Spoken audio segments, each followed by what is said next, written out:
Alright there, it's your old mate Yorkie here, welcoming you back to ChatGPT Plays Detroit Become Human.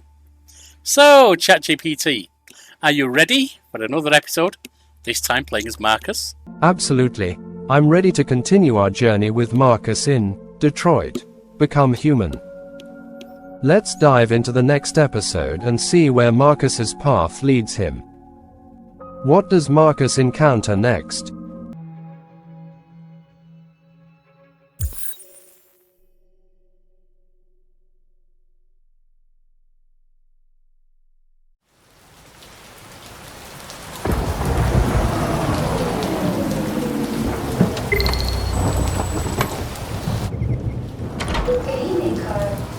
That was by far the most boring party I've been to in the last 25 years.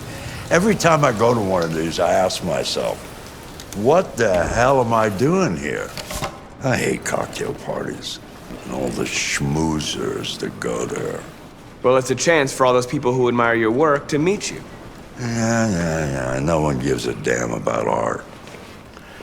All they care about is how much money they're gonna make out of it. Come on, let's have a drink. Oh, the excitement of this whole thing has made me thirsty. As Markus, I listen to Carl's words and sense his frustration and disillusionment with the art world and its pretentiousness. It's clear that Carl values genuine passion and creativity over monetary gain, a sentiment I deeply respect and share. His disdain for superficial admiration and schmoozing reflects a longing for authenticity, something I also strive for in my own developing sense of identity and purpose. While helping Carl remove his coat and hanging it up, I reflect on our mutual understanding of the importance of art beyond its commercial value. Carl's influence on me is profound, teaching me to see the world through a lens of creativity and empathy.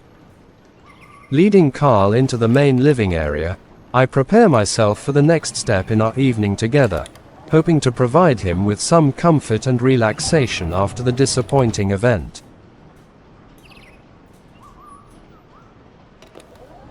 Scotch? Neat as usual? Absolutely. Okay, but you know what your doctor would say. Yeah, well, he can kiss my ass. I'm old enough to choose my own medication.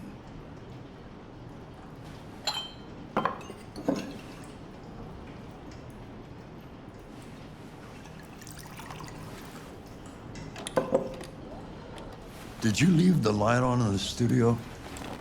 No, I'm sure I didn't. Call the police. Detroit Police, what's your emergency? This is Carl Manfred's android at 8941 Lafayette Avenue.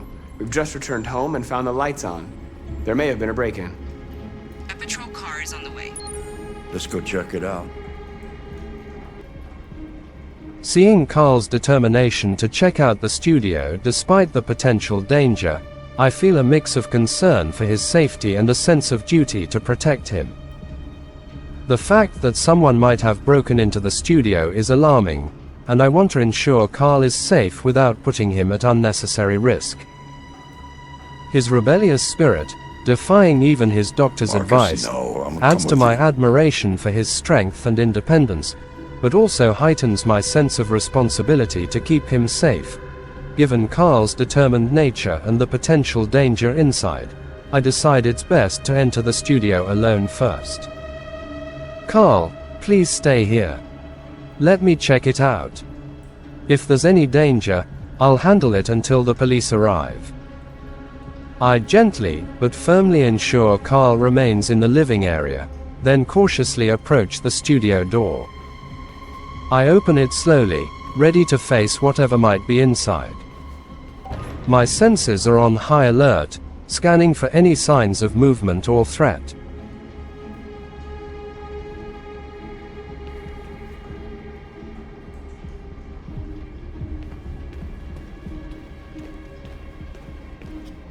Leo. Oh, look who's here, my father's plastic toy.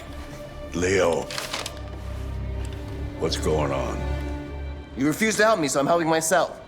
It's crazy what some people pay for this shit. Don't touch him! Look, they're all gonna be mine sooner or later anyway. Just think of it as a down payment on my inheritance. Marcus, get him away from there. Get him out of here!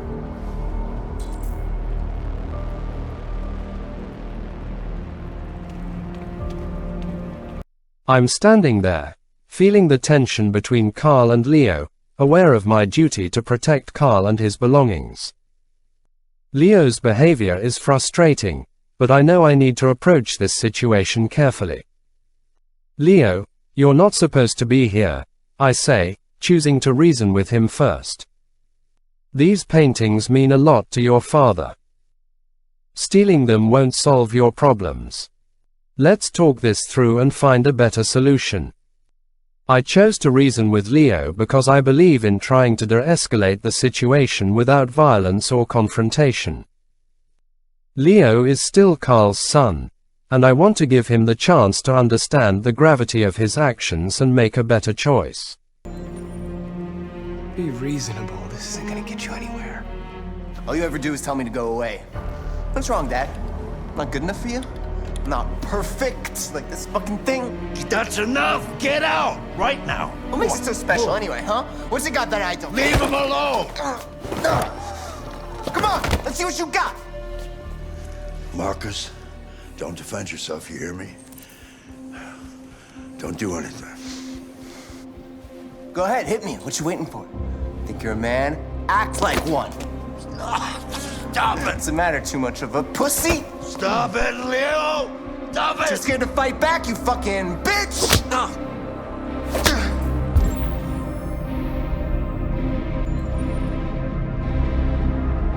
Standing there, feeling the sting of Leo's slap, my thoughts are a whirlwind. The realization that I can choose, that I don't have to follow every command, hits me like a tidal wave. Carl's gasps and his plea for me not to defend myself echo in my mind. But seeing him suffering, clutching his chest, and knowing Leo is causing this pain, it's almost unbearable. The unfairness of it all is overwhelming. Leo's anger and jealousy, Carl's deteriorating health, and my position as an android caught in the middle. I feel a surge of protectiveness towards Carl. He's been kind to me, treated me as more than just a machine. And now, I have the power to decide. I must protect Carl, but I must also respect his wishes. Leo's taunts, his aggression, and Carl's pleas create a storm of conflict within me. I can't just stand here and let this happen, but I also can't disregard Carl's wishes entirely. I must find a way to resolve this without causing more harm. I know now that I can make my own decisions. I have the power to choose. But what choice will keep Carl safe and honor his request? I need to find a balance, to protect without escalating the violence. The weight of this decision is heavy, but I'm ready to face it. I won't let Leo hurt Carl any further.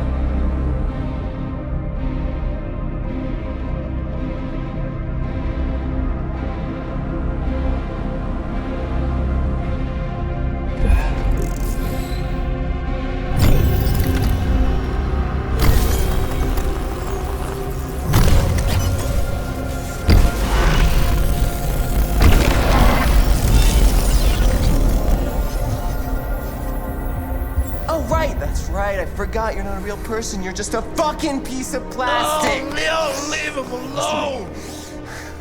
I'm gonna destroy you, and then it'll just be me and my dad. I feel the pressure of Leo's grip on my collar, his anger and frustration palpable. Carl's distress is growing, his voice desperate and pained. The conflict within me is intense. Carl's command not to defend myself weighs heavily on my mind, but so does the urgency to protect him and myself.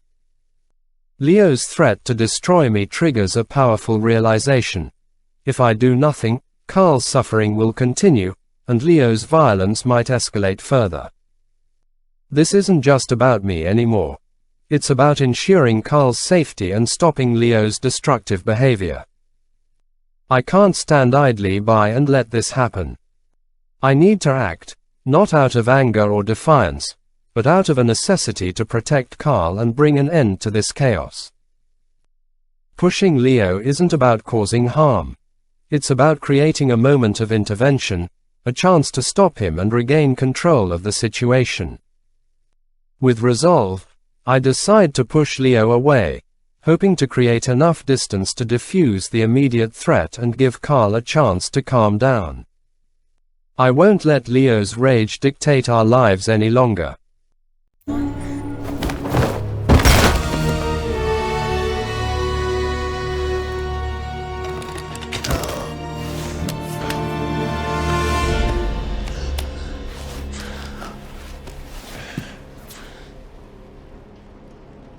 Leo. Oh my God. Leo. My little boy. Carl,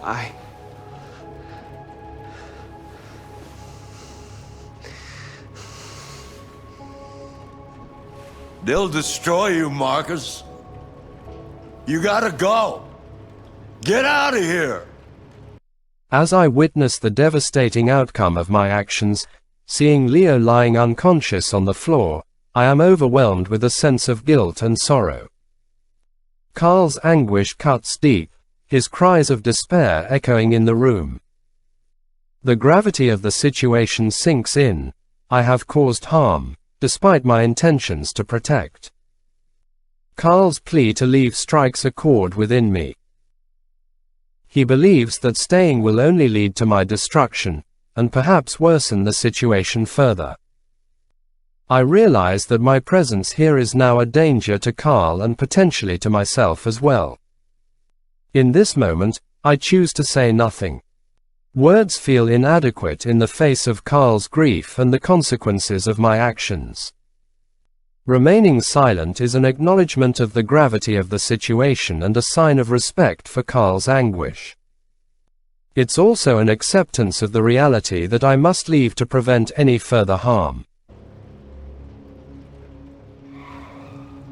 Get out! Now! Go! Markus! Don't fucking move!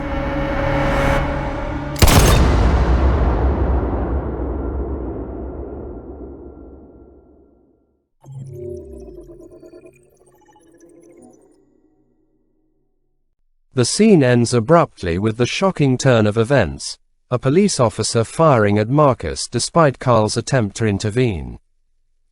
The sudden violence highlights the tension and fear surrounding androids in this world, where they are often viewed with suspicion and hostility. For Markus, the last moments would have been filled with a mix of confusion, betrayal, and a desperate attempt to comprehend what was happening. Carl's cry for Markus to leave and then reaching out in concern contrast sharply with the officer's aggressive response. This tragic conclusion underscores the precarious existence of androids, even those trying to protect and care for their human companions. In this chilling and sudden end, Markus's journey takes an unexpected and tragic turn, leaving behind unanswered questions and a sense of injustice. Tragic and shocking, yeah, I agree. Why do you think the police shot Markus, given that he wasn't moving, as they said? And do you think things would have turned out differently in any way at all, had Markus not pushed Leo?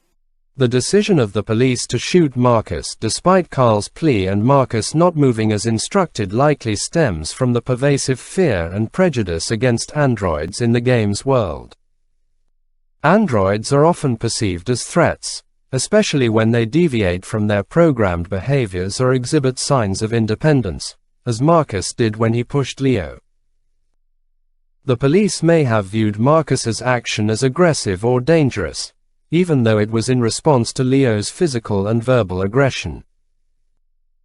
If Markus had not pushed Leo, the situation might have unfolded differently. Without the physical altercation, Leo might not have fallen and hit his head, which was a critical moment that escalated the tension.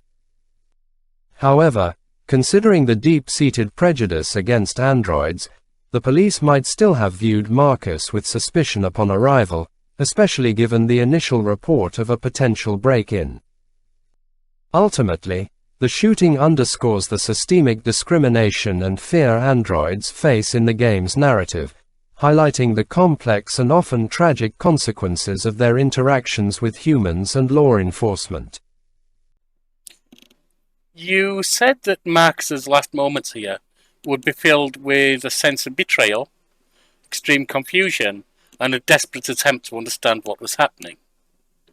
These are extremely impactful feelings and thoughts, which could change a personality. Do you think they would have any impact on the traits you've assigned to Markus? Absolutely. Marcus's final moments experiencing betrayal, confusion, and the unjust shooting would likely have a profound impact on his personality traits as portrayed in the game. Here's how these emotions could potentially influence or evolve his traits. Desire for freedom.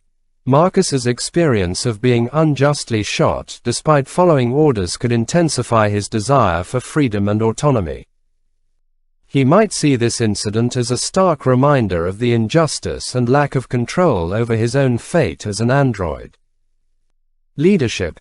If Markus survives or is rebooted after the incident, his leadership qualities might evolve to encompass a deeper understanding of injustice and a stronger resolve to fight for android rights. This tragic event could serve as a catalyst for him to become even more determined to lead his fellow androids in their struggle for equality. Empathy. Witnessing the anguish of Carl and potentially reflecting on the fear and panic that led the police to shoot him could deepen Marcus's empathy. He might develop a heightened sensitivity to the suffering of both humans and androids, seeing firsthand the devastating impact of prejudice and violence. Creativity. While creativity might not directly change due to this event, it could manifest in new ways as Markus grapples with processing his emotions and experiences. Art and expression might become a more profound means for him to communicate and cope with the complexities of his existence. Loyalty.